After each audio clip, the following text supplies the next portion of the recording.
지난 시간 우리는 너는 내 앞에서 행하여 라고 하는 이 어구를 함께 살펴봤습니다. 너는 내 앞에서 행하여. 이 어구는 왕에 대한 절대적 충성을 요구할 때에 사용하는 아카드 관용구입니다. 하나님은 스스로를 전능하다 그렇게 표현하셨습니다. 이는 그분이 왕이심을 드러내신 것 아닙니까? 그러니까 하나님은 아브라함에게 코람데오의 정신을 가지고 이 절대 충성할 것을 요구하셨던 것입니다. 이를 쉽게 말하면 이러한 것입니다. 여러분, 아브라함은 하나님의 택한 백성입니다. 택한 백성은 왕이신 하나님과 함께 하죠. 그래서 아브라함이 지금 서 있는 곳이 어디입니까? 어디서 지냅니까? 하나님께서 약속하신 가나안 땅, 즉 새 하늘과 새 땅입니다.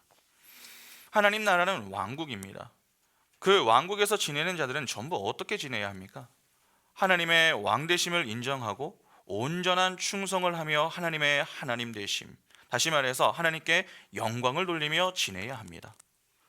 아브라함은 하나님과 언약을 세웠습니다. 그러면 아브라함은 하나님께서 약속하신 가나안 땅에서 어떻게 지내야 하는 것입니까? 왕이신 하나님만 바라보면서 하나님의 통치와 다스림에 만족하고 하나님의 때에 하나님이 택한 백성을 위하여 주실 기쁨을 고대하고 소망하며 하나님을 믿으며 지내야 합니다. 그것이 언약 백성의 삶인 것이죠. 그러면 언약 백성이 하나님의 때까지 왕이신 하나님 앞에서 살기 위해서, 이 달리 표현하면은 늘 하나님께 충성하며 지내기 위해서는 어떠해야 하는 것입니까? 무엇보다 내가 누구인지 자기 정체성이 분명해야 합니다. 잘 생각해 보시기 바랍니다. 자기 정체성이 분명하지 않으면요, 사람은 정체성에 혼란을 느낍니다. 내가 학생인데 학생이라는 정체성이 분명하지 않으면은 학교에 가서도 내가 왜 공부를 해야 하지? 그런 물음이 들지 않겠습니까? 내가 가정에서 자녀입니다. 그런데 자녀라는 정체성이 분명하지 않으면은 자신이 왜 부모의 권위를 인정하고 순종해야 하는가? 그렇게 생각하며 그 권위를 타고 넘어가려고 합니다. 그러니까 정체성이 분명하지 않으면 사람은 내게 주어진 상황과 고난 그리고 고통 등이 전혀 이해가 되지 않습니다. 그러면 주어진 상황 속에서 지내기는 하지만 회의감이 들거나 우울한 마음으로 인한 불편함은 이내 불평과 원망의 목소리로 이어지겠죠. 그러다가 결국 자기 마음대로 생각하고 판단하며 움직이는 것입니다. 여러분, 왜 하나님께서 계속 아브라함을 찾아와 약속하시고 언약을 세우시는 것입니까? 아브라함아, 너는 언약 백성이고 나는 너의 하나님이다. 그렇게 하나님과의 관계를 확인시켜 주심으로 아브라함의 정체성을 분명하게 하기 위해서입니다. 그러니까 언약의 자리는 자기 정체성을 확인하는 자리가 되는 것이죠. 그러면 우리가 코람데오 정신을 갖고 살기 위해서는 반드시 어느 자리에 있어야 하는 것입니까? 바로 말씀의 자리입니다. 그 자리에서만 내가 누구인지 자기 정체성을 분명하게 확인할 수 있는 것입니다. 자기 정체성을 확인하면은 자연스럽게 해결되는 문제가 이 하나님과의 관계에 대한 문제입니다. 내가 언약 백성임을 확인했습니다. 언약은 쌍방의 노력이 필요하다 그렇게 말씀을 드리죠. 그러니까 내가 누구인지가 분명해지면은 그만큼 하나님과의 관계도 생각을 하게 되는 것입니다. 그렇지, 하나님은 왕이시고 나는 그분의 백성이지, 나는 하나님을 왕으로 인정하고 하나님을 믿으며 지내야 하는 것이 나의 일이지, 그것을 알게 되는 것입니다. 그러니까 우리는 언약의 책인 말씀을 통해 내가 누구인지 그리고 하나님과 나의 관계가 어떠한가 하는 것을 전부 확인할 수 있는 것입니다. 그러면 하나님과의 관계까지 확인을 했다면은 여러분, 그 다음은 무엇이겠습니까? 바로 하나님 앞에서 보일 합당한 반응이 무엇인가 하는 것을 고민하는 것 아니겠습니까? 하나님은 자기 백성에게만 약속을 하시고 택한 백성하고만 언약을 세우십니다. 사실 언약이라고 하는 것도 하나님께서 홀로 이루시는 것입니다. 그러니까 은혜로 성취가 되는 것이죠. 그래서 창세기 15장에 이 아브라함과의 언약을 세우실 때에 쪼갠 고기 사이로 누가 지나갑니까? 하나님이 지나가십니다. 횃불이 지나가죠. 너의 도움을 받아야만 이 언약이 이루어지는 것이 아니다, 내가 다 한다는 것입니다. 횃불 언약은 은혜 언약입니다. 그러니까 언약은 하나님께서 홀로 이루시는 것입니다. 그러나 홀로 이루시는 그 일에 누구를 동참하게 만드시는 것입니까? 언약 백성입니다. 언약 백성은 하나님과 세운 언약에 따라서 해야 할 일이 있습니다. 그 일이 무엇입니까? 하나님의 약속을 믿는 것입니다. 다시 말하면 하나님을 믿는 것입니다. 그냥 보면 매우 쉬운 것처럼 보이지 않습니까?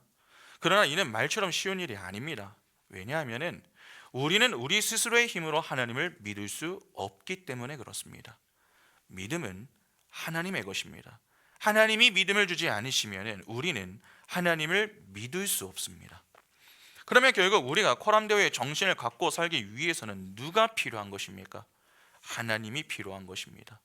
왜 우리가 매주 이 자리에 나와서 하나님의 말씀을 배우는 그 일에 그렇게 힘을 내는 것입니까? 하나님의 은혜가 아니면은 코람데오 정신을 가지고 살 수 없음을 알기 때문입니다. 그러니까 이 자리에 나온 것 자체가 하나님, 저는 하나님의 은혜가 아니면은 안 됩니다. 이것을 고백하는 자리가 되는 것입니다. 때문에 자꾸 엉뚱한 것을 구하지 않도록 주의를 해야 합니다. 이 자리는 은혜를 구하는 자리요, 말씀으로 인한 위로와 힘을 얻는 시간이지 하나님께 무언가를 잘 보여서 내가 원하는 것을 얻어내는 그러한 시간이 아닙니다. 그러니까 이를 잘 구분하셔야 됩니다. 지금 아브라함은 자포자기 상태입니다. 그러나 하나님은 그런 아브라함에게 찾아와서 아브라함아, 나는 전능한 하나님이다. 내가 너를 내 앞에서 살게 만들 것이다. 그렇게 말씀을 하십니다. 이는 어떤 기준을 세워두고 될 때까지 혼을 내시는 그러한 이야기가 아닙니다. 여러분, 성경은 죄를 짓지 말라고 하는 것에 초점이 있지 않습니다. 오히려 죄를 지을 수밖에 없는 존재임을 인정하고 겸손히 하나님의 은혜를 구하라 하는 것에 초점이 있습니다. 그러니까 하나님은 아브라함에게 내가 너의 인생에 필요한 이유가 이 때문이다, 그렇게 말씀하시며 오롯이 하나님의 은혜와 열심을 통해서 언약을 성취하시는 하나님이 전능하신 분이심을 교훈하시는 것이지, 아브라함이 하나님의 어떤 그 기준에 미달하여서 매몰차게 혼을 내시는 게 아닙니다. 하나님은 의도적으로 99세 때까지 기다리신 것입니다. 아무리 그동안 아브라함이 방해를 해도 하나님의 뜻은 꺾이지 않음을 보여주시며 오래 참으신 것이죠. 그리고 아브라함에게 찾아와서 이제 다 했니? 이것이 너의 모습이다. 그렇게 아브라함의 실체를 폭로하시며 너의 힘이 아닌 내 힘으로 너를 붙들어 약속한 그 자리로 인도해낼 것이다. 그러한 은혜의 복음을 교훈하는 그러한 이야기인 것입니다. 그러면 아브라함 자체는 하나님 앞에서 살 수는 없지만 누구 때문에 그 삶을 살게 된다는 말입니까? 하나님의 은혜 때문에 그렇게 살게 된다는 말이 되는 것입니다. 사실 이 내용을 다 숙지하셨다면 오늘 설교는 다 이해한 것입니다. 왜냐하면 표현만 조금 다르게 나올 뿐 전하고자 하는 내용은 똑같기 때문에 그렇습니다. 그러면 정말 그런지 지금부터 확인을 좀 시켜드리겠습니다. 아까 언약 백성이 하나님과의 관계를 확인했다면 그에 합당한 반응을 보여야 한다, 그렇게 말씀을 드렸습니다. 하나님은 택한 백성에게 요구하시는 것이 있죠. 그것이 믿음입니다. 그런데 하나님은 우리에게 어떤 믿음을 요구하십니까? 적당한 믿음입니까? 그렇지 않습니다. 온전한 믿음입니다. 그래서 오늘 본문을 보면 하나님께서 뭐라고 말씀하십니까? 1절 보시면 아브라함이 99세 때에 여호와께서 아브라함에게 나타나서 그에게 이르시되 나는 전능한 하나님이라 너는 내 앞에서 행하여 완전하라. 너는 내 앞에서 행하여 완전하라, 그렇게 말씀하셨습니다. 주로 많은 분들이 여기서의 완전을 윤리적, 도덕적, 사회법적인 의미로 접근하여 해석하려고 하는 경향이 있습니다. 그러니까 지금 아브라함에게 이 땅에서의 완벽함을 요구하시는 것인가, 그렇게 이 생각을 하는 것이죠. 그러나 그렇게 이해하시면 안 됩니다. 이 땅에서 완전한 행위를 내놓을 수 있는 사람은 아무도 없습니다. 그러면 여기서의 완전은 무슨 뜻입니까? 완전이라고 하는 이 단어가 여기에 처음 나왔습니까? 그렇지 않죠. 창세기 6장 9절을 보시면 이것이 노아의 족본이라 노아는 의인이요 당대의 완전한 자라 그는 하나님과 동행하였으며. 창세기 6장에 노아의 이야기 속에 이미 나왔던 이야기입니다. 하나님은 노아를 가리켜 완전한 자다, 그렇게 부르셨습니다. 하나님은 노아의 때에 홍수 심판을 내리셨죠. 근데 왜 심판하셨습니까? 창세기 6장 5절부터 7절 보시면 여호와께서 사람의 죄악이 세상에 가득한가 그의 마음으로 생각하는 모든 계획이 항상 악할 뿐임을 보시고 땅 위에 사람 지으셨음을 한탄하사 마음에 근심하시고 이르시되 내가 창조한 사람을 내가 지면에서 쓸어버리되 사람으로부터 가축과 기는 것과 공중의 새까지 그리하리니 이는 내가 그것들을 지었음을 한탄함이니라 하시니라. 노아 당시 세상에 죄악이 가득했다라고 합니다. 그러니까 죄로 물든 세상 속에서 노아가 살고 있었던 것입니다. 방금 읽은 내용을 보면은 하나님이 지으신 피조 세계를 보시며 어떤 마음을 가지셨다고 합니까? 한탄하셨다라고 하시죠. 이는 하나님도 후회하시는 분이심을 보여주는 그러한 내용이 아니라 그만큼 죄가 가득했음을 강조하는 표현입니다.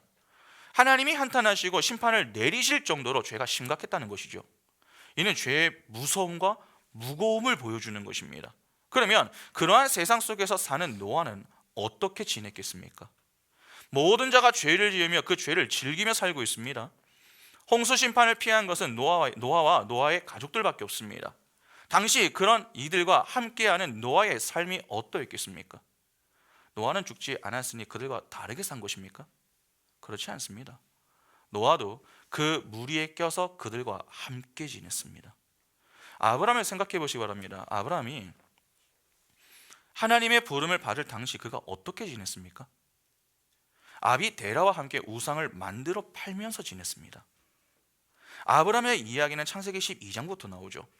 그 앞장에 무슨 사건이 나왔습니까?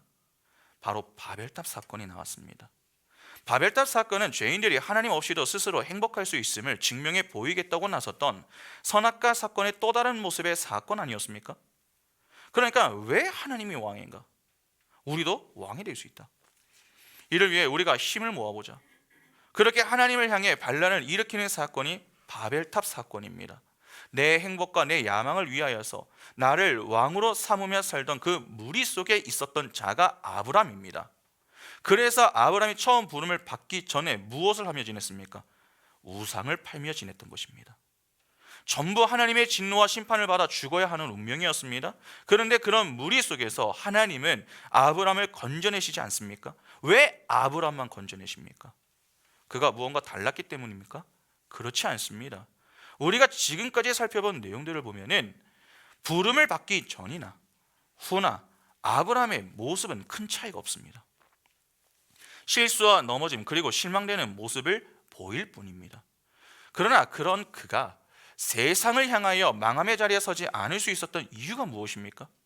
하나님의 은혜가 그를 붙들고 있었기 때문이죠. 노아도 똑같습니다. 성경은 노아를 완전한 자라고 표현했습니다. 그런데 이 내용 직전을 보면 이렇게 이야기합니다. 창세기 6장 8절 보시면 그러나 노아는 하나님께 무엇을 입습니까? 은혜를 입었더라. 여기 보면 노아가 하나님께 은혜를 입었다라고 이야기합니다. 그리고 나오는 것이 노아는 의인이요 당대의 완전한 자다라고 하는 것입니다.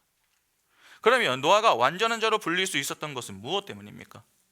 그가 당대 다른 이들과 구별된 삶을 살았기 때문이 아니라 달리 말해서 그의 행위로 얻어낸 것이 아니라 창세전 언약에 따라 자기 백성을 구원하시겠다라고 그렇게 작정하신 하나님의 일방적인 은혜로 인한 결과인 것입니다. 그러니까 노아가 완전한 자로 여겨진 것은 은혜의 선물인 것이지 보상이 아닙니다. 성경에서 교훈하는 구원이 바로 이와 같지 않습니까?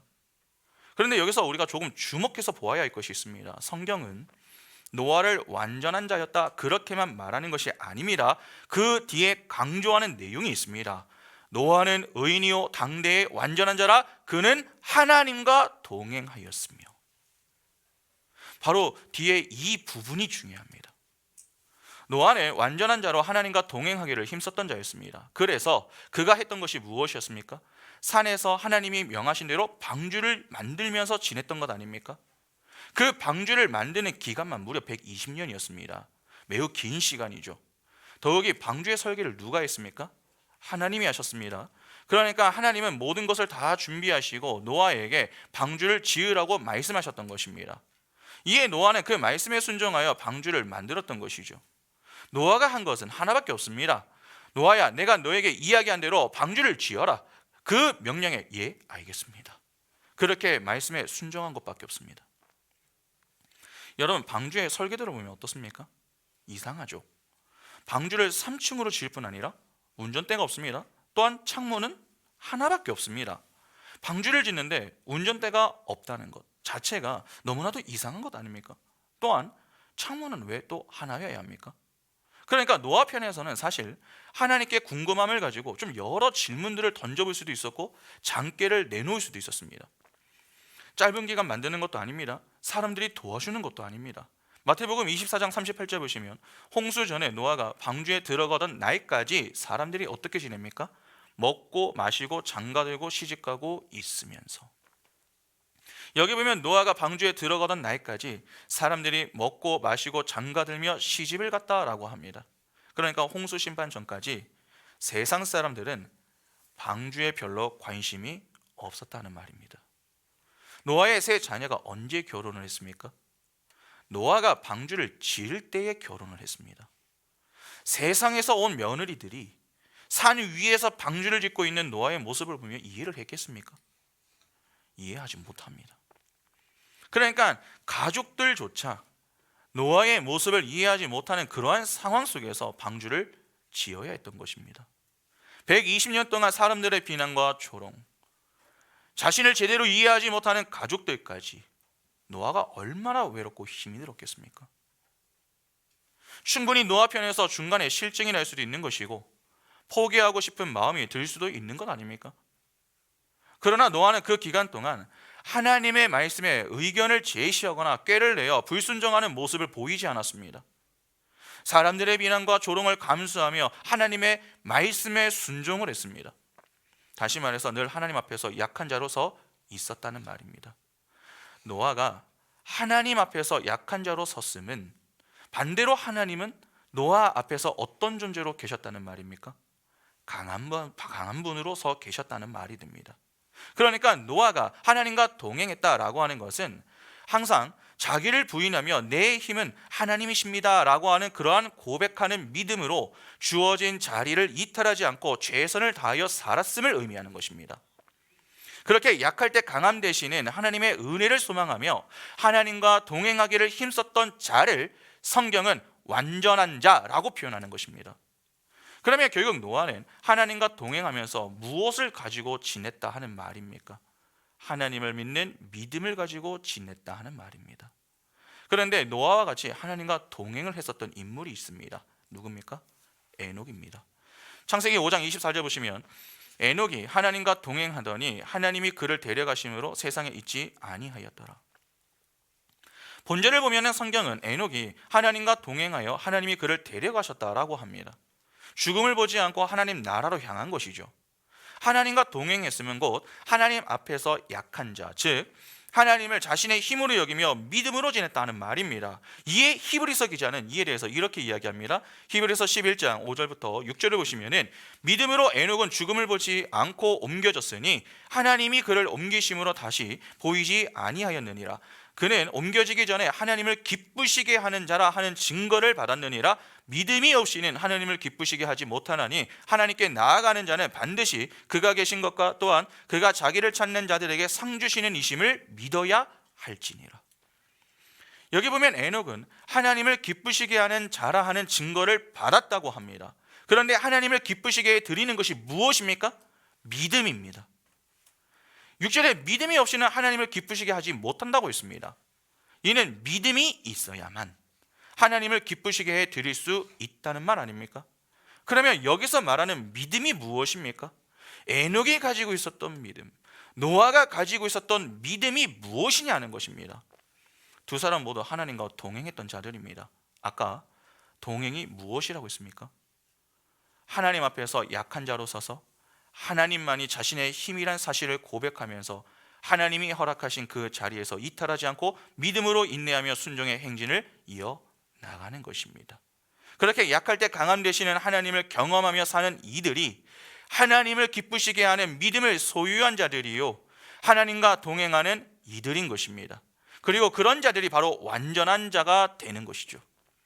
그러니까 하나님 앞에서의 완전함은 우리가 무언가 실수하지 않고 넘어지지 않는 완벽한 행위를 내놓는 것을 의미하는 것이 아닙니다. 오히려 하나님을 믿는 믿음을 가지고 나는 실수투성이요, 넘어짐을 반복하는 자이지만 그런 나를 포기치 아니하시는 하나님이 은혜로 나를 붙드실 때에 감사하며 찬양으로 하나님을 잠잠히 따르는 것, 그것이 하나님 앞에서의 완전함이 갖고 있는 의미가 되는 것입니다. 달리 말하면은 우리는 불완전하지만 완전하신 하나님께서 그분의 완전하심을 가지고 우리 안에서 자유롭게 일하실 수 있도록 우리가 약한 자로 자기를 부인하는 상태를 말하는 것입니다. 그래서 하나님께서 행하여 완전하라 라고 하시는 이 말씀을 주시기 전에 먼저 무엇부터 말씀하십니까? 나는 전능한 하나님이라 너는 내 앞에서 행하여. 바로 이 말씀부터 주신 겁니다. 너는 내 앞에서 행하여. 이는 아브라함에게 왕이신 하나님을 인정하고 완전히 순종하라 하는 말씀을 하신 것입니다. 현재 아브라함은 하나님을 왕으로 인정하고 있습니까? 하나님의 말씀에 온전히 순종하고 있습니까? 그렇지 않습니다. 현재 이 아브라함에게 왕은 하나님이 아니라 이스마엘입니다. 또한 순종을 하기는 하지만 부분적으로 순종을 하였고 이제는 불순종의 자리로 향하려고 하는 그러한 모습까지 보이고 있습니다. 이는 이 하나님의 말씀에 아브라함이 내놓는 답변을 보면 정확하게 알 수 있습니다. 창세기 17장 15절부터 18절 보시면 하나님이 또 아브라함에게 이르시되 내 아내 사레는 이름을 사레라 하지 말고 사라라 하라. 새 이름을 주신 겁니다.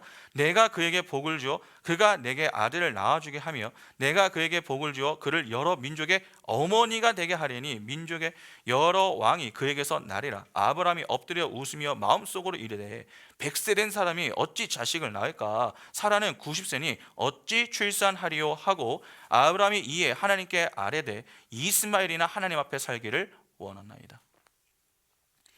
하나님은 아브라함을 부르시면서부터 늘 은혜로 함께 하셨습니다. 은혜로 항상 먼저 찾아오셨고 은혜로 먼저 말씀을 주셨으며 은혜로 실수와 넘어짐의 자리에 있을 때에 그를 위로하시고 일어나 걸어갈 힘을 주셨습니다. 아브라함의 인생은 하나님의 은혜로 가득 차 있습니다. 그러나 그럼에도 불구하고 아브라함은 어떻습니까? 하나님을 자신의 인생의 왕으로 인정하고 겸손히 하나님의 말씀에 점점 성숙한 믿음으로 순종하는 것이 아닙니다. 오히려 처음과 비교해서 봤을 때에 큰 차이를 느끼지 못할 정도의 형편없는 그러한 모습들만 보입니다. 75세부터 99세까지 24년 동안 똑같습니다. 이는 무엇을 보여주는 것입니까? 인간 스스로의 의지나 노력으로는 절대로 하나님께서 기뻐하시는 모습의 충성은 나오지 않음을 보여주는 것입니다. 구원받은 성도가 왜 그렇게 힘이 드는 것입니까? 새 사람이 되었어도 여전히 옛사람과 옛습성, 그렇게 죄의 잔재들이 남아있기 때문에 그렇습니다. 그 죄들을 제거해내는 것이 그만큼 힘이 든다는 것이죠. 아브라함이 여러분 노력이 없었습니까? 아닙니다. 있었습니다. 있었으니까 하나님이 약속하신 땅에 온 것이고 그 땅에서 무려 10년 동안을 지냈던 것 아닙니까? 작은 노력들이 없었던 게 아닙니다. 있었습니다. 몸부림이 있었습니다. 그러나 그 노력들로 자신 속에 남아있는 죄들을 제거해내는 것이 불가능하더라. 그것을 지금 99세가 된 이 아브라함에게 찾아와 하나님께서는 너는 내 앞에서 행하여 완전하라 하는 그 말씀으로 그것을 깨닫게 하시는 겁니다. 왜 하나님이 아니면 안 되는가? 왜 그렇게 하나님의 은혜가 우리에게 꼭 필요한 것인가? 바로 이 때문입니다. 하나님의 은혜가 아니면은 우리는 언제든 이 아브라함과 같이 구제불능의 상태로 지낼 수 있을 만큼 연약하고 부족하기 때문에 그렇습니다. 그래서 우리에게는 하나님이 꼭 필요한 것이고 하나님의 은혜 없이는 안 된다, 그렇게 고백을 해야 하는 것입니다. 그러면 우리가 하나님 앞에서 행하여 완전하기 위하여서는 반드시 누가 도와주셔야 하는 것입니까? 하나님이 도와주셔야 하는 것입니다. 그러니까 하나님은 아브라함을 향하여 그 온전한 충성을 하나님께서 친히 이끌어 내시겠다라고 하시는 말씀을 주시는 겁니다. 여러분, 어린 자녀들이 자전거를 탈 때, 자전거를 좀 배울 때 어떻게 배웁니까? 너가 알아서 타라, 너의 일은 너의 것이니까, 이렇게 얘기합니까? 아니죠. 처음에는 그 두발 자전거보다는 그 네발 자전거를 먼저 타게 하지 않습니까? 뒤에 바퀴 양쪽에 그 작은 바퀴들이 달려 있기 때문에 그 네발 자전거를 타면은 쉽게 넘어지지 않습니다. 흔들림 없이 잘 타죠. 그러다가 이제는 이 네 발 자전거를 탔으니까 뒤에 양쪽 바퀴를 빼고서 두 발 자전거를 타게 하면은 어떻습니까? 균형 감각이 없기 때문에 네 발 자전거를 타다가 두 발 자전거를 딱 타게 되면은 아이들이 자꾸 넘어집니다. 그것이 반복이 되면은 아이들이 이 자전거를 안 타려고 하죠. 넘어지는 게 아프니까. 그러니까 겁이 나서 안 타려고 합니다. 이에 부모가 어떻게 합니까? 자전거 뒤를 잡아줍니다. 그렇게 엄마가 아빠가 자전거를 꼭 붙들고 있을 테니까 자전거 페달을 한번 밟아봐. 그렇게 아이가 넘어지지 않도록 처음에는 같이 달려주기도 하고 두려움을 없앨 수 있도록 도움을 주기도 합니다. 그것이 반복이 되면은 어느 순간 아이는 넘어졌던 기억을 다 잊어버리고 서서히 자신감을 갖기 시작합니다. 왜 자신감을 갖습니까? 부모가 자신과 함께 하기 때문에 자신은 넘어지지 않을 수 있다, 그렇게 확신을 하는 것입니다. 그래서 나중에 아이들이 뭐라고 합니까? 엄마, 자전거에서 손 놓으면 안 돼요. 아빠, 꼭 붙잡고 있어야 돼요. 그렇게 이야기하는 것 아닙니까? 그때 부모는 알겠어, 그렇게 이야기는 하지만 손은 이미 어떻게 되어 있습니까? 떼놓고 있는 것이죠. 자녀는 뒤를 보는 것이 아니기 때문에 잘 모릅니다. 그러나 처음과 달리 자녀는 넘어지지 않고 자전거를 잘 타는 모습을 보입니다. 그러면 그렇게 평소 네 발 자전거만 타던 자녀가 두 발 자전거를 타게 된 이유가 무엇 때문입니까? 두 발 자전거를 잘 탈 수 있을 때까지 그 뒤에 누가 있었기 때문입니까? 부모가 있었기 때문입니다. 부모가 뒤에서 자전거를 붙잡아 자녀가 넘어지지 않을 수 있도록 함께 있기 때문이죠. 그 부모의 열심과 노력으로 인하여서 자녀가 나중에는 두 발 자전거를 타게 되는 것입니다. 그러면 이를 오늘 본문과 연결지어 한번 생각해 보시기 바랍니다. 우리는 스스로 하나님 앞에 온전한 행위를 내놓을 수가 없습니다. 마치 두 발 자전거를 타고자 하나 계속 넘어지는 형국이죠. 그러면 어떻게 해야 합니까? 우리가 두 발 자전거를 타기 위해서는 어떻게 해야 하는 것입니까? 영적인 아버지인 하나님께서 자전거를 든든히 붙들고 계셔 주셔야만 가능한 것입니다. 다시 말해서 우리의 아버지의 열심과 투신이 있어야 한다는 것입니다. 그 사랑과 은혜의 결과로 자녀가 두 발 자전거를 타게 되는 것입니다. 그러면 우리의 충성은 어떻게 발생하게 되는 것입니까? 아버지의 열심과 투신으로 인한 것입니다. 다시 말해서 택한 자기 백성을 향한 포기하지 않는 하나님의 열심과 사랑이 택한 백성의 충성과 순종을 이끌어내는 것입니다. 그러니까 우리의 충성은 아버지의 사랑에 대한 반응인 것이죠. 아버지의 사랑에 자녀가 반응하게 되면은 충성과 순종을 내놓게 되는 것입니다. 그렇게 내놓는 충성은 어떠한 충성이겠습니까? 의무나 책임으로 내놓는 억지 충성이 아닙니다. 감사와 기쁨으로 내어놓는 자발적인 충성입니다. 그러면 여기서 우리가 잠시 이런 고민을 해볼 필요가 있습니다. 하나님은 그분의 완전하심으로 우리 안에서 자유롭게 일하셔서 자기 부인과 하나님의 은혜에 대한 감사의 반응으로 온전한 충성을 하게 하시는 분이십니다. 하나님이 한번 작정하신 일은 이미 성취되고 완료된 것이나 다름없지 않습니까?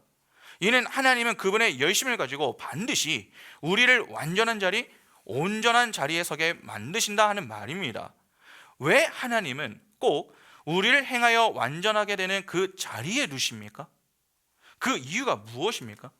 이는 창세전 언약을 생각하시면 됩니다. 에베소서 1장 3절부터 6절 보시면은 찬송하리로다 하나님 곧 우리 주 예수 그리스도의 아버지께서 그리스도 안에서 하늘에 속한 모든 신령한 복을 우리에게 주시되 곧 창세전에 그리스도 안에서 우리를 택하사 우리로 사랑 안에서 그 앞에 거룩하고 무엇이었습니까? 흠이 없게 하시려고 그 기쁘신 뜻대로 우리를 예정하사 예수 그리스도로 말미암아 자기의 아들들이 되게 하셨으니 이는 그가 사랑하시는 자 안에서 우리에게 거저 주시는 바 그의 은혜의 영광을 찬송하게 하려는 것이라. 하나님께서 택한 자기 백성을 구원하시는 이유가 무엇입니까?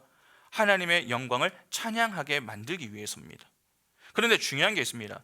여러분, 하나님의 영광을 찬양하는 자리가 어떤 자리입니까? 하나님이 계신 영광의 자리입니다. 하나님이 계신 그 자리에서 그분의 영광을 찬미하는 것입니다. 그러면 누가 하나님과 함께 할 수 있습니까? 거룩한 자가 함께 할 수 있습니다. 하나님은 거룩한 분이십니다. 때문에 거룩하신 하나님과 함께하기 위해서는 그 백성도 반드시 어떠해야 합니까? 거룩해야 합니다. 그래서 하나님이 출애굽하여서 광야 생활하는 그 이스라엘 백성을 향하여서 가나안 땅에 도착할 때까지 반복해서 무엇을 교훈하십니까? 내가 거룩하니 너희도 거룩하라. 거룩을 교훈하셨습니다. 하나님이 왜 이스라엘에게 그렇게 거룩을 요구하십니까? 왜 거룩하게 만드십니까? 이스라엘이 들어가야 할 그 땅이 바로 거룩하신 하나님이 계신 땅이기 때문에 그렇습니다. 그러니까 하나님은 아버지와 교제할 아들을 흠없는 상태로 만들어 기쁨과 영광이 가득한 찬양의 자리에 서게 하기 위하여 끊임없이 붙드시고 동행하시며 인도하시는 것입니다. 그래서 조금 전에 읽은 4절 내용을 보면 마지막에 뭐라고 합니까? 창세전에 그리스도께서 우리를 택하신 그 이유에 대해서 뭐라고 기록하고 있습니까?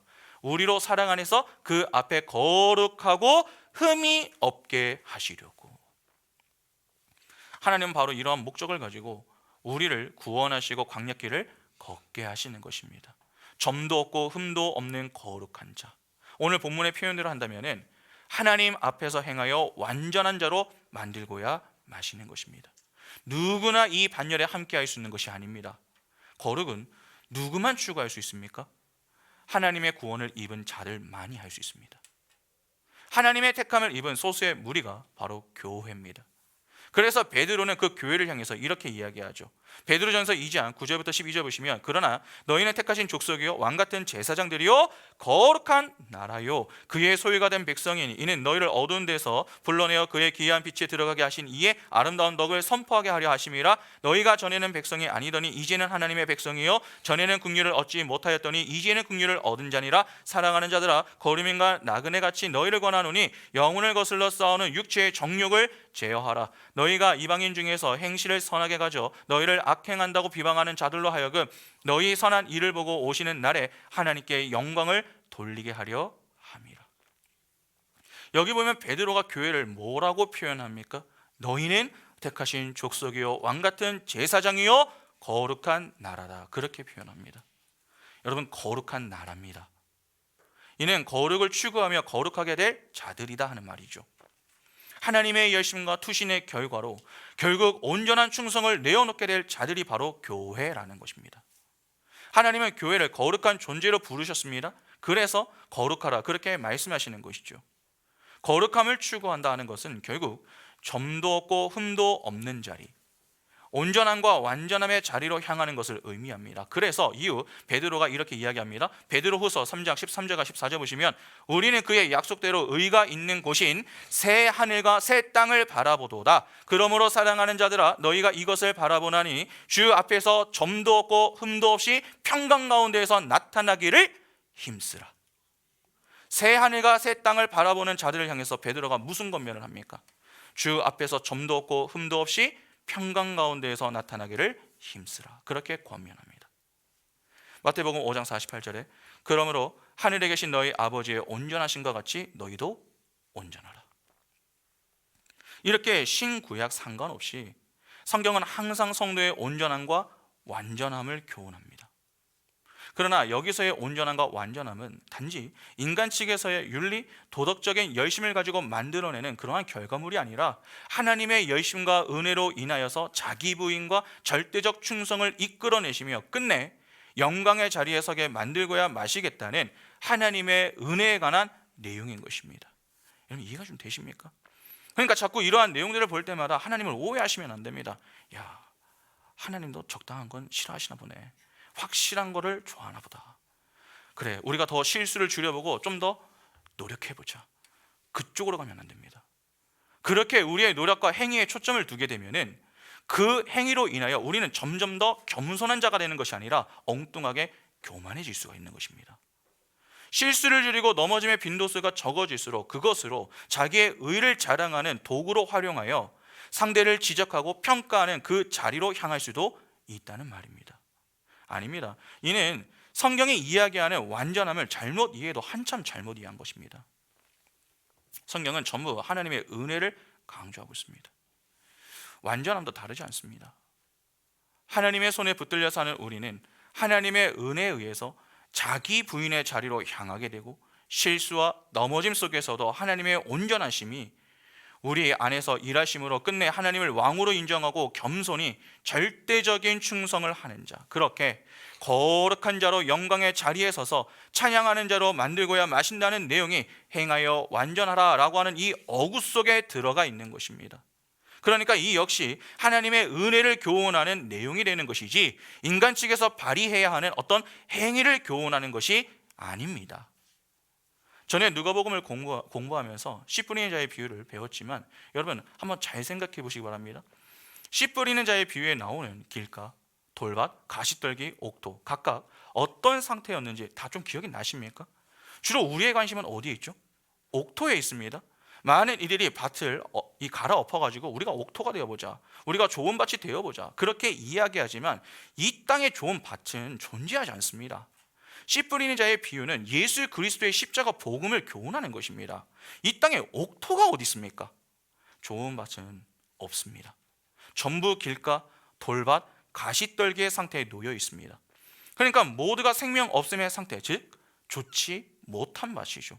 그런데 그 밭에 생명의 씨가 떨어져 그 씨가 죽음으로, 달리 말해서 말씀이신 예수 그리스도의 희생과 섬김 그리고 사랑과 은혜로 인하여 생명 없음의 땅이 어떤 땅이 되는 것입니까? 생명 있음의 땅이 되는 것입니다.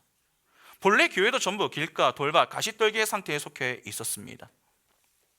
하나님의 말씀을 들어도 농담으로 듣거나 내게 불필요하다 그렇게 여기는 길가의 상태, 하나님의 말씀을 기쁘게 받지만 현실의 문제 앞에서 현실을 택해버리는 돌밭의 상태, 하나님의 말씀을 듣고도 세상의 그러한 문제들로 인하여서 근심하여 끝내 열매 맺지 못하는 가시떨기의 상태, 그러한 모든 것을 다 가지고 있는 자들이 바로 우리 아닙니까? 믿음의 후손은 우리의 상태가 그렇습니다. 그러면 아브라함은 어떻겠습니까? 똑같습니다. 지금 아브라함이 하나님의 말씀을 진지하게 듣고 있습니까? 17절에 아브라함이 하나님의 말씀을 듣고 엎드려 웃었다고 했습니다. 이는 신나서 웃는 게 아니라 조소입니다. 비웃는 것이죠. 롯의 사위들이 롯의 말을 농담으로 여겼던 그 모습과 무슨 차이가 있습니까? 또한 아브라함은 하나님의 약속을 듣고 하나님께 뭐라고 했죠? 이스마엘이나 하나님 앞에 살기를 원합니다. 그렇게 이야기했습니다. 이는 하나님의 말씀이 내게 필요하다 그렇게 여기는 태도입니까? 바리새인이 예수의 말씀을 거부하는 모습과 조금도 다르지 않습니다. 이것이 길가의 상태 아닙니까? 아브라함은 하나님의 말씀을 아예 안 듣는 게 아닙니다. 기쁘게 받았습니다. 그래서 갈대아 우르에서 나와서 지금까지 가나안 땅에서 지내고 있는 거 아닙니까? 그러나 현실의 문제 앞에서 그가 택한 것이 누굽니까? 이스마엘입니다. 돌밭의 상태죠. 하나님은 반복해서 그의 인생에 찾아와서 약속을 주시고 횃불 언약을 통하여서 언약의 성취가 반드시 일어나게 될 것을 직접 다 보여주셨습니다. 그러나 말씀을 듣고 은혜의 현장에서 하나님의 의지를 확인하고도 아브라함은 세상 문제, 즉 자녀가 주어지지 않는 그 일로 인하여서 결국 어떻게 했습니까? 자신을 위해서 하갈과 동침하여 이스마엘을 낳고 그 이스마엘로 만족하려고 했습니다. 이삭을 주시겠다고 하셨는데 그 이삭 필요하지 않다는 것입니다. 이스마엘이면 족하다는 것이죠. 이것이 열매를 맺지 못하는 가시떨기의 상태 아닙니까? 그러니까 믿음의 조상 아브라함이라고 뭐 대단했던 것이 아닙니다. 그 역시 다른 이들과 똑같은 길가, 돌밭, 가시떨기의 상태로 지냈습니다. 결코 좋은 밭이 아니었습니다. 그런데 그런 그의 인생에 누가 찾아오십니까? 말씀의 시인 하나님이 찾아오십니다. 그리고 말씀하시죠. 나는 전능한 하나님이라 너는 내 앞에서 행하여 완전하라. 그렇게 생명의 씨를 던져주신 것입니다. 밭이 일하는 게 아닙니다. 씨가 일하는 것입니다. 다시 말하면 하나님이 그분의 열심을 갖고 일하시는 것입니다. 아까 완전함의 의미를 말씀드렸습니다. 하나님의 열심을 가지고 충성을 이끌어내는 것, 그것이 완전함의 의미 아닙니까? 하나님께서 행하여 완전하라, 그게 이 속에 담겨있는 의미입니다. 그러면 하나님은 행함이 없는 아브라함의 인생 속에서 하나님께서 기뻐하시는 행함을 끌어내어 하나님이 뜻하신 그 자리인 완전함의 자리, 즉 왕이신 하나님께 절대 순종하며 열매 맺는 그 자리에 서게 만드신다 하는 말 아닙니까? 여러분, 이게 옥토죠. 누가복음 8장 15절에 좋은 땅에 있다는 것은 착하고 좋은 마음으로 말씀을 듣고 지키어 인내로 결실하는 자니라. 본절을 보면 좋은 마음으로 말씀을 듣고 지키어 인내로 결실하는 자가 옥토라고 합니다. 옥토에 관하여 설교를 하면서도 말씀을 드렸지만 좋은 마음으로 말씀을 듣는 것, 그 들은 말씀을 듣고 지키는 것, 인내하는 것, 그리고 결실하는 것까지 전부 누구의 작품입니까? 하나님의 작품입니다. 하나님이 그분의 열심과 은혜로 만들어 내시는 것입니다. 이렇게 모든 것이 다 하나님의 은혜입니다. 하나님의 언약은 하나님 홀로 이루시고 완성해 내시는 것입니다. 그러나 그렇다고 우리가 아무것도 안 해도 되느냐? 그렇지 않습니다. 하나님의 언약 성취에는 반드시 그 언약 안에 들어가 있는 자들의 반응이 수반됩니다. 횃불 언약에서도 확인을 했지만 언약의 흐름을 보시면은 언약이라고 하는 것은 하나님에게서 출발하여 이 아브라함에게로 내려오는 것으로 나타납니다. 15장에서는 아브라함이 언약을 받기만 했습니다. 그러나 17장에서는 하나님께서 아브라함에게로 내려와 다시 아브라함에게서 하나님께로 올라가는 모습으로 그려지고 있습니다. 이는 하나님은 그분의 열심을 가지고 인간 측에서 무언가를 하게 만드신다는 말 아닙니까? 그것이 바로 행입니다. 그래서 하나님께서 아브라함에게 나타나셔서 뭐라고 하십니까? 너는 내 앞에서 완전하라, 그렇게 말씀하시는 게 아니라 행하여 완전하라, 그렇게 말씀하십니다.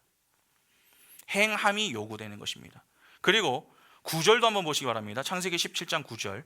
하나님이 또 아브라함에게 이르시되 그런즉 너는 내 언약을 뭐 합니까? 지키고 내 후손도 대대로 지키라. 여기 보면 하나님이 언약을 주시고 아브라함에게 명령을 하십니다. 뭐라고 하십니까? 지키라고 명령하십니다. 혹시 17장을 좀 읽으면서 누군가는 조금 좀 의아한 마음이 좀 들 수도 있습니다. 15장에서 이미 하나님과 언약을 맺은 내용을 기록했음에도 불구하고 왜 17장에 또 이 언약에 관한 이야기가 나오는 것인가? 1절 뒤에 계속 언약에 관한 이야기가 나오기 때문에 충분히 그러한 생각을 해볼 수 있습니다. 여러분, 분명 같은 이야기입니다. 15장이나 17장 다른 이야기 아닙니다. 같습니다. 그러나 약간의 차이가 있습니다. 15장의 언약은 믿음의 측면을 강조한다면 17장의 언약은 실천의 측면을 강조합니다. 하나님이 우리에게 요구하시는 것은 분명 믿음입니다. 하나님이 다른 것을 요구하시는 것을 본 적 있으십니까? 믿음 외에 요구하시는 것 없습니다. 우리가 무엇을 해야 하나님이 기뻐하십니까? 앞서 에녹의 이야기에서도 확인을 한 것처럼 믿음 없이는 하나님을 기쁘시게 드릴 수 없습니다. 그러니까 하나님은 우리에게 믿음을 요구하시는 것이지 그 외에 다른 것을 요구하시는 것은 아닙니다. 때문에 믿음이 매우 중요합니다. 그러나 그 믿음이 있는 자들에게서 나오는 게 있습니다. 그게 바로 순종입니다. 믿음에 대해 합당한 반응을 갖게 되면 인간은 반드시 행함을 내놓게 됩니다. 가끔 믿음과 이 행함에 대해서 혼동하는 분들이 있습니다. 특히 구원과 관련해서 그렇죠. 그러면 제가 잠시 좀 간단한 질문 한번 드려보겠습니다. 여러분, 우리는 무엇으로 구원을 받습니까? 행함으로 받습니까? 아니면 믿음으로 받습니까? 믿음으로 받습니다. 에베소서 2장 8절 보시면 너희는 그 은혜에 의하여 믿음으로 말미암아 구원을 받았으니 이것은 너희에게서 난 것이 아니요 하나님의 선물이라. 여기 정확하게 우리의 구원은 믿음으로 주어지는 선물이다, 그렇게 밝힙니다. 만일 행함으로 구원을 받을 수 있다면 여러분, 지금 성경은 거짓말하는 겁니다. 선물이 아니라 보상으로 표현해야 됩니다. 그러나 성경은 선물이라고 표현합니다. 인간의 행위로 얻어내는 것이 아님을 강조하는 것입니다. 오직 하나님의 은혜로 주어지는 것입니다. 다시 말해서 믿음으로 의롭게 되는 것입니다. 그러나 그렇다고 해서 행함이 필요 없습니까? 그렇지 않습니다. 믿음이 있는 자는 그에 합당한 반응이 나옵니다. 그것이 행함으로 나타나는 것이죠. 연인을 생각해 보시기 바랍니다. 서로가 서로의 사랑을 확인했습니다. 사랑한다는 믿음이 있습니다. 그러면 그 믿음에 따라 사랑하는 상대를 향하여 연인은 서로 어떻게 합니까? 그 상대를 기쁘게 해줄 것들을 행하지 않습니까?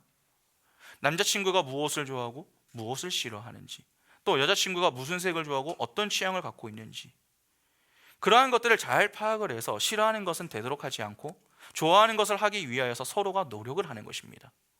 그러니까 서로에 대한 믿음은 이후 실천적 반응으로 이어지게 되는 것이죠. 신앙도 똑같습니다. 하나님은 누구와 언약을 맺습니까? 하나님의 택한 백성과 언약을 맺습니다. 언약 백성이 하나님 앞에서 가져야 할 가장 중요한 것은 믿음입니다. 그런데 그 믿음은 단지 내가 믿겠다는 차원에서 그치는 것이 아니라 믿음에 대한 실천적 반응이 수반되는 믿음입니다. 그러니까 행함은 구원의 조건이 아니라 구원의 열매가 되는 것이죠. 믿음으로 구원을 받았다면 그 사람의 삶에서는 반드시 실천이 나와야 합니다. 믿음과 실천의 관계는 뗄 수 없습니다. 빌립보서 3장 15절에 그러므로 누구든지 우리 온전히 이룬 자들은 이렇게 생각할지니 만일 어떤 일에 너희가 달리 생각하면 하나님이 이것도 너희에게 나타내시리라. 여기 보면 바울이 성도를 두고서 온전히 이룬 자들이다 그렇게 이야기를 합니다. 이는 그리스도 안에서 온전해진 자들이라는 것입니다. 그런데 15절 이전 내용을 좀 보면은 바울이 좀 다르게 이야기를 합니다. 빌립보서 3장 12절부터 14절 보시면은 내가 이미 얻었다 함도 아니요 온전히 이루었다 함도 아니라 오직 내가 그리스도 예수께 잡힌 바 된 그것을 잡으려고 달려가노라. 형제들아 나는 아직 내가 잡은 줄로 여기지 아니하고 오직 한 일 즉 뒤에 있는 것을 잊어버리고 앞에 있는 것을 잡으려고 표대를 향하여 그리스도 예수 안에서 하나님이 위에서 부르신 부름의 상을 위하여 달려가노라. 15절에서는 성도를 온전히 이룬 자들이라고 표현을 했었던 이 바울이 위에서는 어떻게 표현합니까?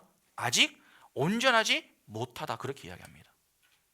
성도는 아직 온전하지 않기 때문에 온전함을 향하여 열심히 달려가야 한다 하는 것이죠.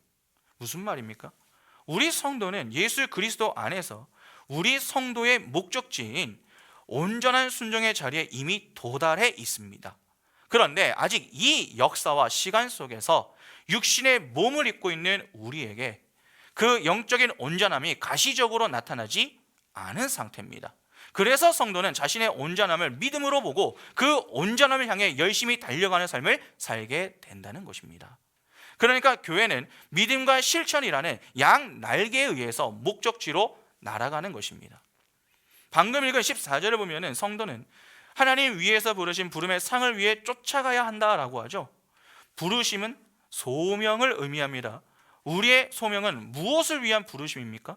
영생, 구원을 위한 소명입니다. 우리는 이미 예수 그리스도로 인하여 그 영생을 받은 이들입니다. 그러나 그 구원을 위해 이 땅에서 열심히 피 흘리기까지 분투해야 하는 것이죠. 아마 누군가는 아니 이미 우리가 구원을 받았는데 또 무슨 구원을 위해서 분투를 해야 하는가 그렇게 생각하실지 모르겠습니다. 그러나 여러분 성경은요 구원의 시제를 과거, 현재, 미래 세 가지의 시제로 기록을 하고 있다 하는 것을 좀 기억할 필요가 있습니다. 에베소서 2장 8절 보시면 너희는 그 은혜에 의하여 믿음으로 말미암아 구원을 받았으니 과거죠. 이것은 너희에게서 난 것이 아니요 하나님의 선물이라. 빌립보서 2장 12절에 그러므로 나의 사랑하는 자들아 너희가 나 있을 때뿐 아니라 더욱 지금 나 없을 때에도 항상 복종하여 두렵고 떨림으로 너희 구원을 이루라. 이거는 현재네요. 로마서 5장 10절 보시면 곧 우리가 원수 되었을 때에 그의 아들의 죽으심으로 말미암아 하나님과 화목하게 되었은즉 화목하게 된 자로서는 더욱 그의 살아나심으로 말미암아 구원을 받을 것이니라. 이건 미래입니다. 지금 강조하고자 하는 것은 여러분 다른 게 아닙니다. 믿음과 실천은 불가분의 관계다 하는 것입니다. 그래서 야고보가 행함이 없는 믿음에 대해서 뭐라고 합니까? 야고보서 2장 17절에 이와 같이 행함이 없는 믿음은 그 자체가 죽은 것이라. 바로 죽은 믿음이라고 하는 것입니다. 오늘날 이에 대해서 우리가 고민해 볼 문제가 참으로 많습니다. 시대가 거듭될수록 점점 신앙인들을 좀 찾아보기가 어려워지고 있죠. 그런데 흥미로운 사실은 여러분 여전히 종교를 가지고 있다고 대답하는 비율은 낮지 않습니다. 내가 교회는 나가지 않지만 믿음이 있다. 자주 나가지는 못하지만 신앙은 있다. 그렇게 이야기하는 이들이 많다는 것입니다. 유튜브로 말씀을 듣기 때문에 나는 믿음이 있고 나는 신앙이 있다. 그렇게 주장하는 이들도 있습니다. 어떠십니까? 이렇게 주장하는 분들은 믿음이 있는 것입니까? 없는 것입니까? 있습니까? 없습니까? 참으로 어려운 질문이죠. 현장에는 나오지 않는데 온라인 예배를 참여하기 때문에 또는 설교 영상을 보기 때문에 자신은 믿음이 있다고 주장하는 이들, 삶은 하나도 없는데 말만 있는 이들, 신앙이 있다고 말하기도 어렵고 없다고 말하기도 어려워 보입니다. 성도의 행함은 하나님께서 우리를 자녀라는 관계로 묶음으로 발생하는 아버지와 자식 간의 사랑의 표현입니다. 하나님과 우리 사이의 믿음과 신뢰, 은혜와 사랑의 관계에 대한 증거로 나타나는 것이 행함입니다. 우리를 향한 하나님의 사랑에 반응을 한다면 그에 합당한 반응, 즉 감사의 행함이 있어야 합니다. 하나님은 반드시 우리에게서 그러한 감사의 행함을 이끌어내십니다. 그러면 생각해 보시기 바랍니다. 내가 몸만 나을 뿐 마음은 하나도 없습니다. 또는 내가 원하는 방식만 추구하면서 고집을 피웁니다. 그런 자들이 나는 믿음이 있다 그렇게 주장을 하면 믿음이 있는 것입니까? 죄송하지만 내가 주장한다고 해서 믿음이 있는 것이 아니라 그 믿음이 하나님께서 기뻐하실 만한 것인가 하는 것을 두고서 고민을 해야 합니다. 성경은 믿음이 있으면 반드시 그에 합당한 행함을 내놓는다고 이야기를 하고 있습니다. 그런데 행함이 없이 그냥 머리로 또는 내 방식을 고집하며 믿음이 있다고 주장한다면 그것은 이미 하나님이 아니라 내가 왕이 되어 있는 모습 아닙니까? 그 자체가 교만인 것입니다. 오늘날 심각한 문제 중 하나가 무엇입니까? 내가 예배만 하면 된다 그렇게 여기는 것 아닙니까? 그래서 예배 출석은 잘합니다. 그리고 곧바로 집에 가거나 아니면 그 이후 내가 원하는 것을 하는 것입니다. 그래서 예배만 할 뿐 이후 신앙훈련과 성도 간의 바른 교제가 없습니다. 만일 한다고 해도 그냥 세상 이야기가 주를 이루는 것이죠. 오늘날 우리는 지나치게 믿음만을 강조합니다. 그러다 보니 실천이 점점 약해지고 있습니다. 그러나 기억하셔야 됩니다. 언약에 있어서 성경은 믿음과 함께 실천을 강조하고 있습니다. 하나님은 아브라함에게 아브라함아 나는 전능한 하나님이다 나를 믿어라 그렇게 말씀하지 않으셨습니다. 너는 내 앞에서 행하여 완전하라 그렇게 말씀하셨습니다. 이는 하나님이 그분의 열심을 가지고 믿음에 합당한 반응 즉 감사의 행함을 이끌어 내시겠다 하는 말씀이죠. 여러분 하나님이 이스라엘을 출애굽시킨 이후에 시내산에서 율법을 주셨습니다. 하나님은 그 율법을 주시고 어떻게 지키라고 하셨습니까? 온전히 지키라고 하셨습니다. 하나라도 어기면 다 어긴 것이 되는 것입니다. 그런데 사실 이는 불가능한 것 아닙니까? 어떻게 죄인이 하나님이 주신 그 거룩한 율법을 온전히 지킵니까? 하나님이 진짜 노력해서 그 모든 것을 다 지켜내라고 그렇게 요구하신 것입니까? 그렇지 않습니다. 여러분 율법의 완성이 무엇이죠? 율법의 완성, 사랑입니다. 로마서 13장 8절부터 10절 보시면 피차 사랑의 빛 외에는 아무에게든지 아무 빛도 지지 말라. 남을 사랑하는 자는 율법을 다 이루었느니라. 가늠하지 말라, 살인하지 말라, 도둑질하지 말라, 탐내지 말라 한 것과 그 외에 다른 계명이 있을지라도 내 이웃을 내 자신과 같이 사랑하라 하신 그 말씀 가운데 다 들었느니라. 사랑은 이웃에게 악을 행하지 아니하나니 그러므로 사랑은 율법의 완성이니라.